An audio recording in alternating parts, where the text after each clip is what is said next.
Bismillahirrahmanirrahim. Assalamualaikum warahmatullahi wabarakatuh.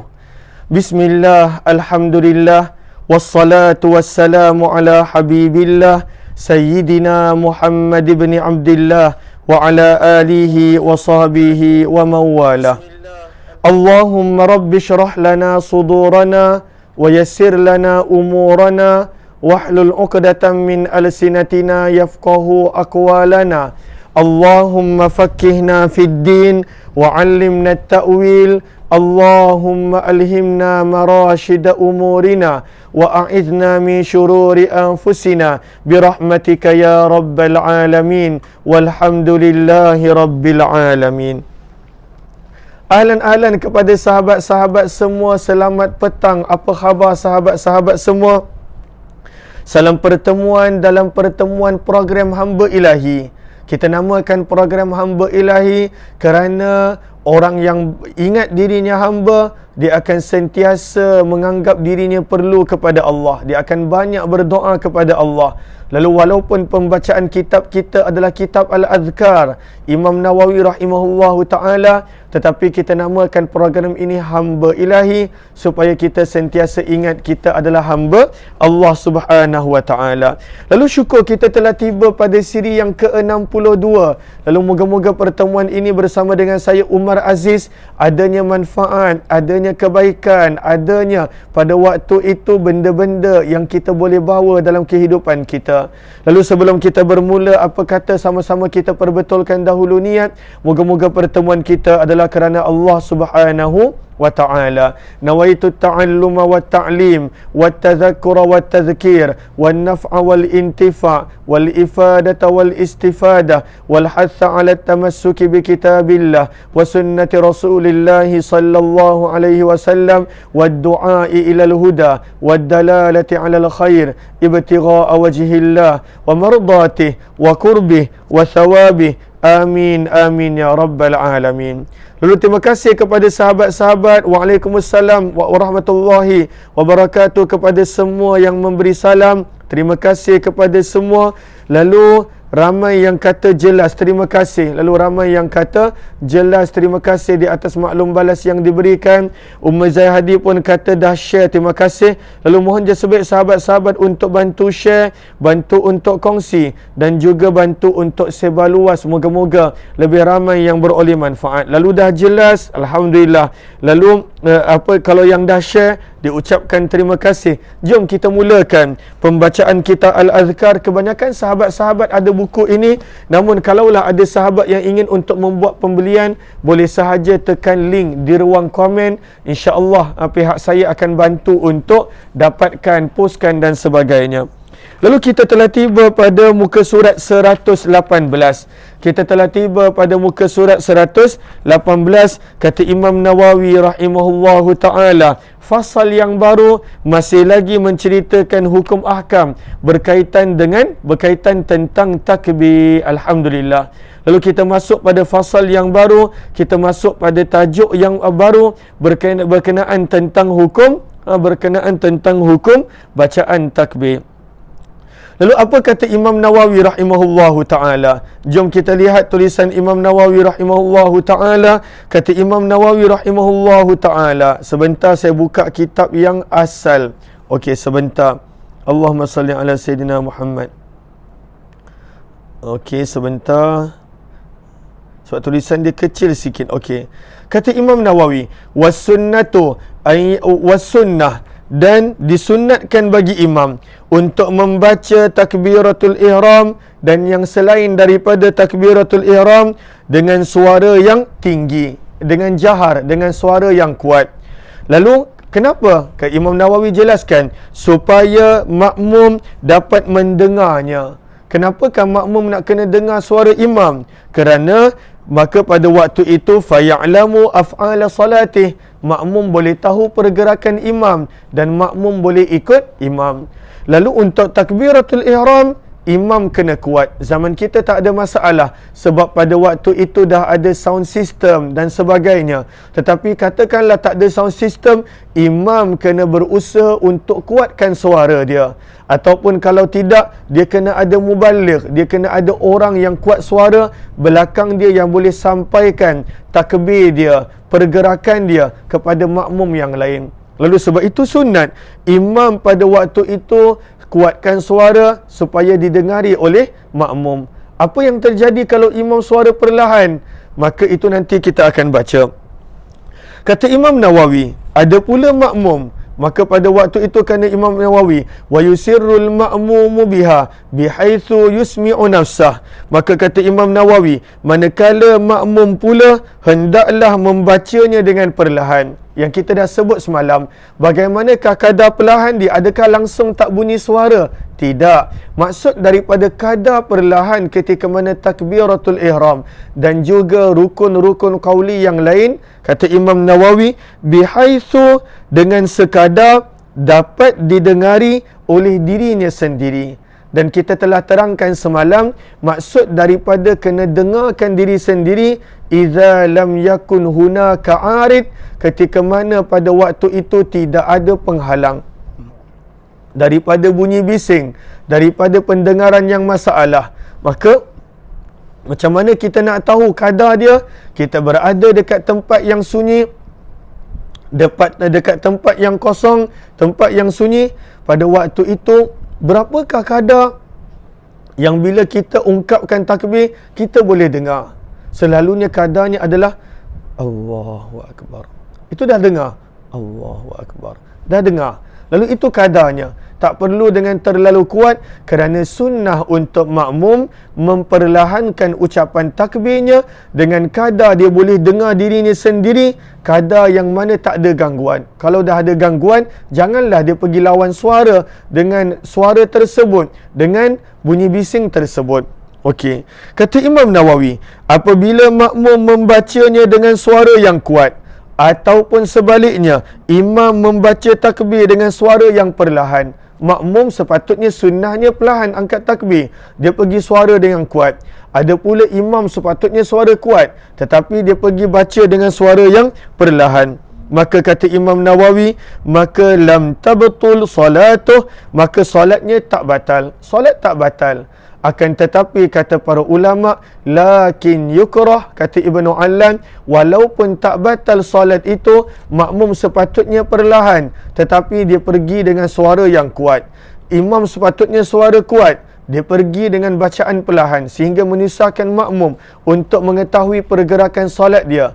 Maka kata para ulama, lakin yukrah, akan tetapi pada waktu itu hukumnya adalah makruh. Makruh pada waktu itu.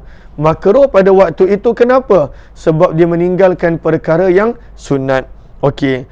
Lagi-lagilah makmum apabila sepatutnya perlahan, dia pergi angkat takbir dengan suara yang kuat. Kenapa? Kata Ibnu Allan, li'annahu ghaliban la yakhlu an idza'i ba'dil ma'mumin.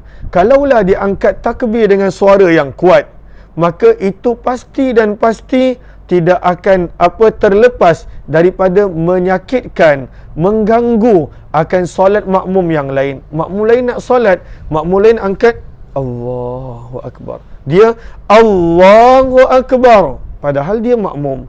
Maka pada waktu itu, bila mengganggu yang lain, maka pada waktu itu adalah makruh. Bagaimana pula orang yang solat bersendirian? Orang yang solat bersendirian tidak ada masalah pada waktu itu untuk dia memperlahankan suara ataupun untuk menguatkan suara sebab dia solat bersendirian. Allahumma salli ala Sayyidina Muhammad wa ala ali Sayyidina Muhammad. Okey, kata Imam Nawawi rahimahullahu ta'ala, sangat dianjurkan, kata Imam Nawawi rahimahullahu ta'ala, wal yuhris ala tashihi takbir, sangat digalakkan, dianjurkan, ditekankan untuk sebut takbir Allahu Akbar dengan ucapan yang betul. Sebab itu di sini Imam Nawawi jelaskan beberapa kesalahan yang boleh merosakkan takbiratul ihram lalu merosakkan solat. Sebab itu kata Imam Nawawi rahimahullahu ta'ala, okey, tidak boleh memanjangkan bacaan yang tak panjang. Yang tak panjang, jangan pula kita baca dengan panjang. Maka apakah contoh-contohnya? Kata Imam Nawawi rahimahullahu ta'ala, fa'in maddal hamzah min Allah. Maka pada waktu itu kata Imam Nawawi, apabila seseorang itu memanjangkan huruf alif pada lafaz jalalah, maksudnya sepatutnya bunyi takbiratul ihram Allahu Akbar, dia panjangkan hamzah tu Allah, maka waktu itu batal solat dia, kerana dia telah mengubah makna daripada Allah yang maha besar, dia menjadi soalan, question, dia tanya soalan, adakah Allah yang maha besar? Maka batal solat dia. Maka jangan panjangkan Allah, maka jangan panjangkan, kerana tak panjang Allahu Akbar. Itu satu. Kata Imam Nawawi, ataupun dia memanjangkan harakat fathah yang terletak pada huruf ba. Lalu macam mana menjadi panjang? Contoh menjadi panjang adalah akbar, maka pada waktu itu dia baca akbar, maka pada waktu itu batal solat dia. Lalu yang pertama tadi, memanjangkan huruf alif pada lafaz Allah. Yang kedua, memanjangkan huruf ba pada lafaz akbar. Maka kata Imam Nawawi, pada kata akbar sehingga menjadi akbar, kena betulkan, ambil pen perkataan akbaru yang kedua, sehingga menjadi akbar, tambahkan a di situ, A, K, B, A, R, supaya menjadi panjang.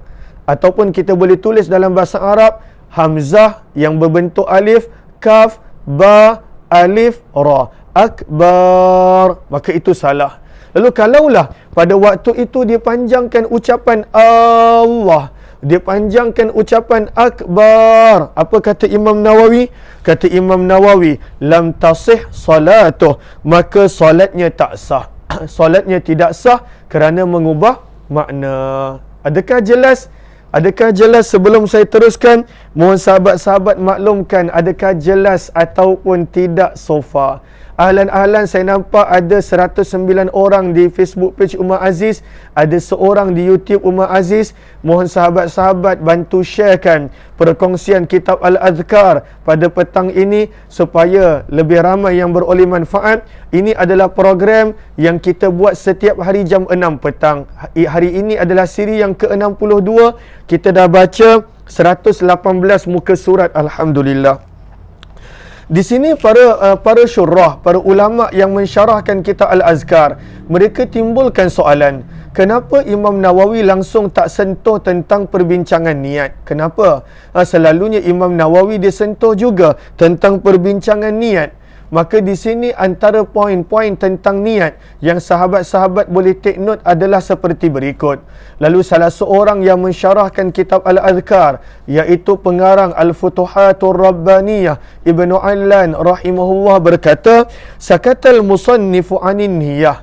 Musannif Imam Nawawi langsung tidak menyentuh perbahasan tentang niat, dan walaupun beliau sentuh pada bab-bab yang lain. Nanti pada bab tentang apa zakat, beliau akan sentuh tentang niat. Tapi dalam perbicaraan solat di sini, beliau langsung tidak sentuh tentang niat. Maka apakah yang kita boleh take note tentang niat? Yang pertama, nombor 1, wa yustahabbu an yajma'a baina talaffuzi bil lisan wal qasdi bil jinan. Yang pertama, apakah yang pertama?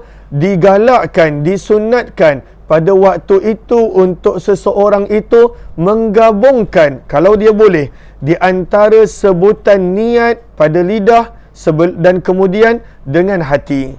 Lalu sebelum diniat dengan hati, maka pada waktu itu disebut dulu usalli fardhas subhi raka'ataini adaan dan sebagainya.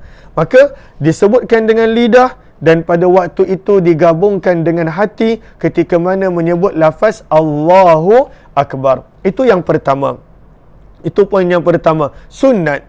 Lalu daripada situ, mana satu yang wajib? Adakah sebut pada lidah ataupun niat dalam hati terus? Sebab itu kata Ibnu Allan, falawik tasarab, kalaulah dia pilih untuk ambil salah satu, dia tak nak gabungkan antara sebutan niat pada lidah dan juga sebutan niat pada lintasan hati. Falau iktasara 'alal qalb kafa. Kalaulah dia terus niat dalam hati tanpa sebut apa-apa pada lidah, mencukupi. Kerana itu yang wajib.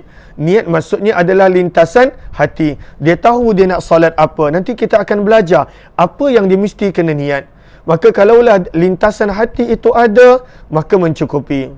Ataupun pada waktu itu tak ada lintasan hati, dia sekadar sebut pada lidah, maka tidak mencukupi, tidak dikira niat tersebut. Itu poin yang pertama. Yang kedua, apakah yang mesti diniatkan? Maka kata para ulama, kata Ibnu Allan, kena lihat apakah solat dia. Ini perbincangan daripada sudut mazhab Imam Syafi'i rahimahullahu ta'ala. Kalaulah pada waktu itu dia nak buat solat fardu, maka sekurang-kurangnya yang wajib dia kena niat 3 perkara.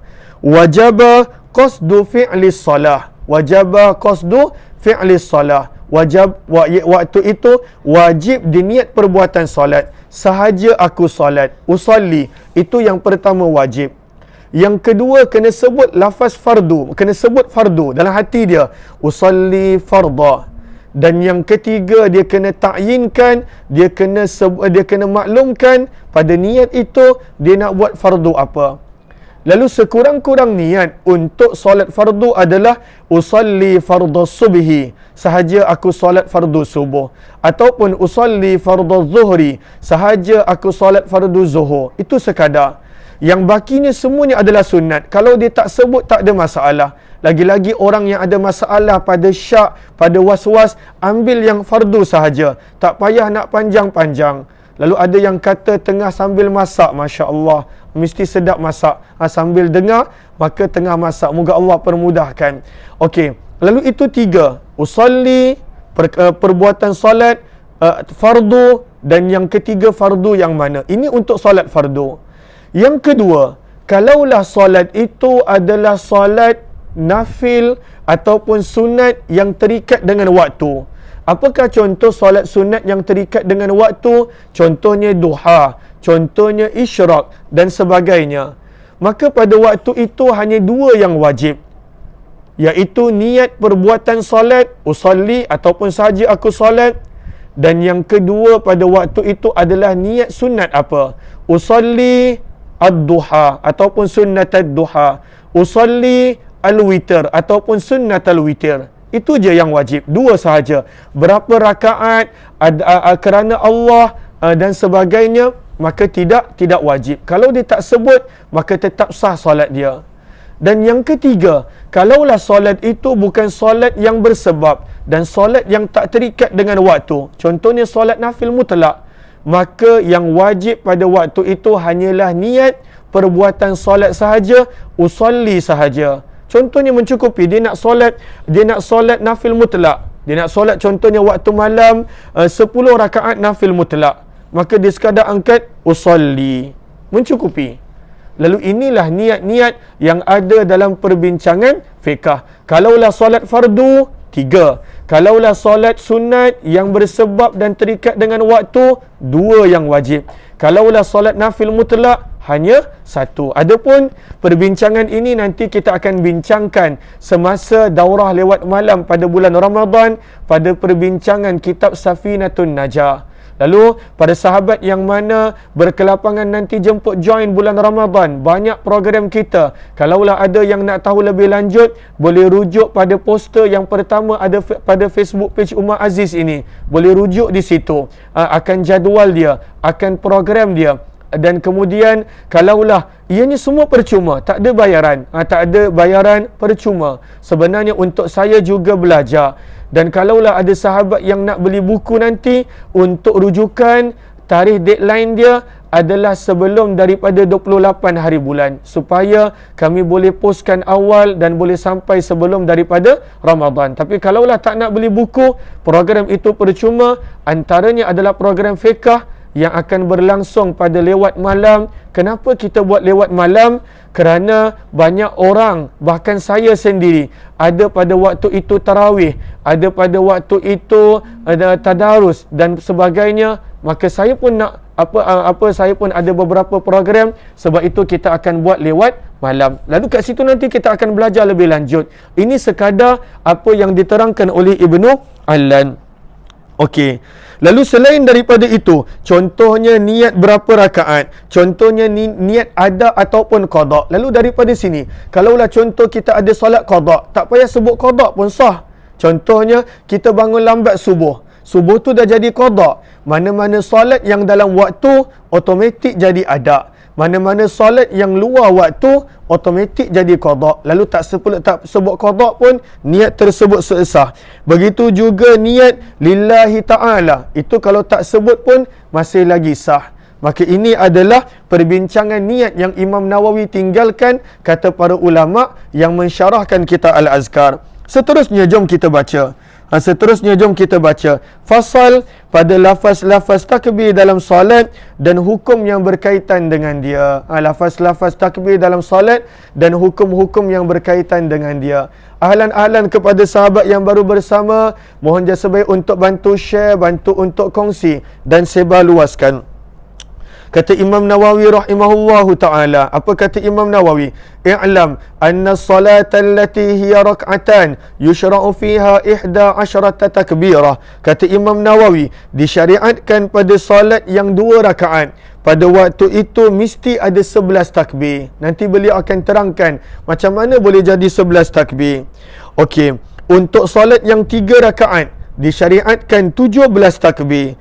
Untuk solat yang 4 rakaat akan ada 22 takbir. Lalu kalaulah 2 rakaat, pada waktu itu ada 11 takbir. 3 rakaat 17 takbir. Dan ketika mana solat itu 4 rakaat, ada 22 takbir. Macam mana perkiraan tersebut? Senang sahaja.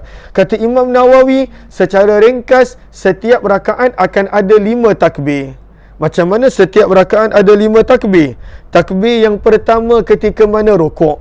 Allahu Akbar, daripada berdiri ke rukuk, itu 1 takbir.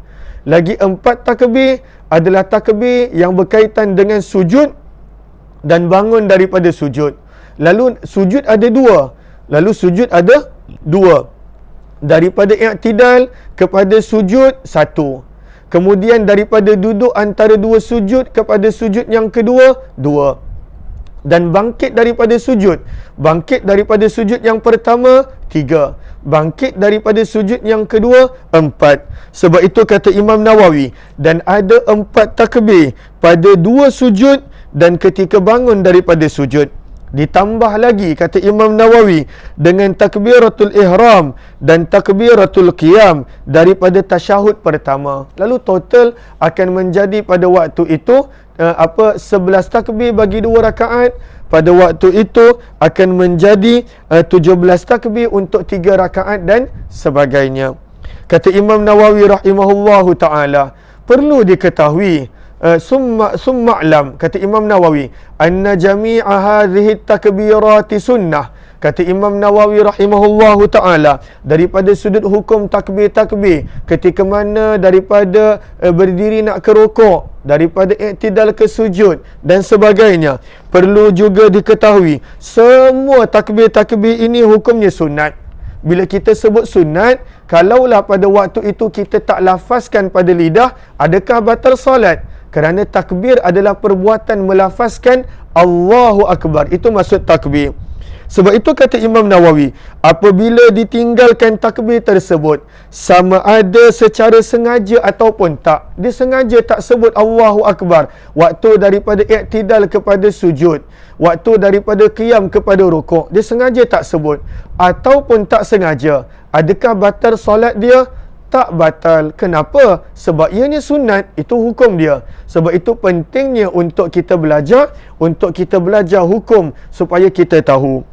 Lalu kata Imam Nawawi, apabila ditinggalkan takbir-takbir itu, sama ada secara sengaja ataupun tidak sengaja, solatnya tak batal. Kita berada pada muka surat 118 pada perenggan yang terakhir. Kerana kebanyakan sahabat-sahabat ada kitab.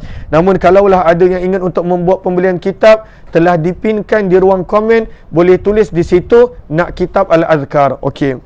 Lalu kata Imam Nawawi, solatnya tak batal. Adakah perbuatan dia tinggalkan takbir-takbir itu haram? Kata Imam Nawawi, dan hukumnya tidak haram. Kenapa nak haram? Kerana takbir itu bukan fardu. Maka pada waktu itu tidak haram. Batal pun tidak, haram pun tidak. Bererti tidak berdosa. Kata Imam Nawawi, ia juga tidak perlu digantikan dengan sujud sahwi. Kalaulah tak sebutkan takbir daripada berdiri kepada rukuk, daripada iktidal kepada sujud, bangun daripada sujud, adakah kena sujud sahwi? Jawapannya, buat apa nak sujud sahwi? Tak perlu. Kerana ini bukannya sunat-sunat ab'ad. Maka tak perlu sujud sahwi. Kata Imam Nawawi, perkataan yang selepas itu kena gariskan. Itu tak ada dalam terjemahan. Kerana dalam kitab terus kepada illa. Lalu kata Imam Nawawi, semua itu gariskan. Semua itu gariskan. Terjemahan semua itu gariskan kerana itu sebenarnya tidak tepat terjemahan tersebut. Kata Imam Nawawi, selain takbiratul ihram, apakah maksud dia? Semua takbir dalam solat, ucapan Allahu Akbar dalam solat adalah sunat kecuali satu je, kecuali takbiratul ihram, ucapan takbir ketika mana masuk dalam permulaan solat. Takbiratul ihram itu yang wajib. Kenapa? Kata Imam Nawawi, kerana solat perkataan dimulai itu kena gariskan. Itu terjemah yang kurang tepat. Kerana Imam Nawawi sebut di sini, fa innaha la tanaqidus salah illa biha. Apakah terjemahan dia? Selain takbiratul ihram, kerana solat terjemahan dimulai itu mohon gariskan. Terjemahan itu mohon gariskan. Terjemahan dimulai itu mohon gariskan. Selain takbiratul ihram, kerana solat tidak sah kecuali dengannya. Itu terjemah yang betul. Melainkan takbiratul ihram, kerana solat sampai situ betul. Dimulai itu sahaja gariskan. Lalu gariskan terjemahan dimulai. Kerana solat tidak sah, la tan'aqid, tidak sah kecuali dengannya, iaitu dengan takbiratul ihram, kerana ianya adalah rukun. Dan Imam Nawawi tegaskan, dan tidak ada perbezaan pendapat dalam masalah ini. Wallahu a'lam. Inilah perbincangan tentang takbiratul ihram. Adakah jelas? Saya harap jelas. Lalu mulai esok kita akan mula masuk dalam takbiratul ihram. Lalu mohon dia sebaik sahabat-sahabat doakan. Saya ni dahlah tak pandai sangat untuk berkongsi ilmu. Sekadar baca kitab tu pandailah. Lalu mohon sahabat-sahabat doakan supaya Allah permudahkan program Tanyalah Ustaz esok. Selalunya mengajar setengah jam je. Ini kena standby untuk 2 jam. Lalu mohon sahabat-sahabat doakan program Tanyalah Ustaz esok di TV3 dipermudahkan. Mohon dia sebaik sahabat untuk bantu sharekan juga, kalaulah bermanfaat. Daripada Facebook page Tanyalah Ustaz TV3. Lalu nanti ianya akan bersiaran dekat Facebook page Tanyalah Ustaz TV3. Kalau sempat saya akan sharekan. Tapi saya tak pasti macam mana saya nak sharekan. Sebab dia dah live, dia terus fokus. Kalaulah contoh live dekat handphone ni, saya boleh guna lagi tangan saya sebab tak nampak di kamera. Tetapi kalau saya tak sempat sharekan, mohon sahabat-sahabat untuk sharekan akan program Tanyalah Ustaz TV3 esok daripada Facebook page Tanyalah Ustaz TV3, supaya mudah-mudahan lebih ramai yang beroleh manfaat. Lalu syukur Alhamdulillah, dengan berkat kita buat live ini, dapat jemputan daripada TV3. Namun ini semua tak akan berlaku dengan sokongan sahabat-sahabat yang mana sentiasa bersama, yang mana sentiasa join program-program walaupun kadang-kala panjang, dalam daurah panjang dan sebagainya. Lalu seperti biasa, untuk yang kali pertama join, jemput join grup Telegram Kuliah Umar Aziz. Kalaulah ada sahabat yang masih lagi ingin untuk menaja kitab yang akan digunakan oleh Al-Fadil Ustaz Hazri bersama para pelajar tahfiz pada 20 Ramadan, maka tarikh tutup tajaannya adalah pada pada hari Ahad ini. Dan kalaulah ada yang ingin nak membuat pembelian kitab Ramadan untuk kegunaan nanti sebagai rujukan, bolehlah juga maklumkan sebelum daripada Ahad ini, insya-Allah. Terima kasih kepada semua. Kita jumpa nanti maghrib nanti. Maghrib nanti ada kuliah maghrib. Anjuran Masjid Sultan, Masjid Jami' Sultan Hisham Hishamuddin Sepang. Lalu kita akan kongsikan juga linknya nanti. Wabillahi taufiq wal hidayah. Assalamualaikum warahmatullahi wabarakatuh. Jazakumullah khairah. Terima kasih semua.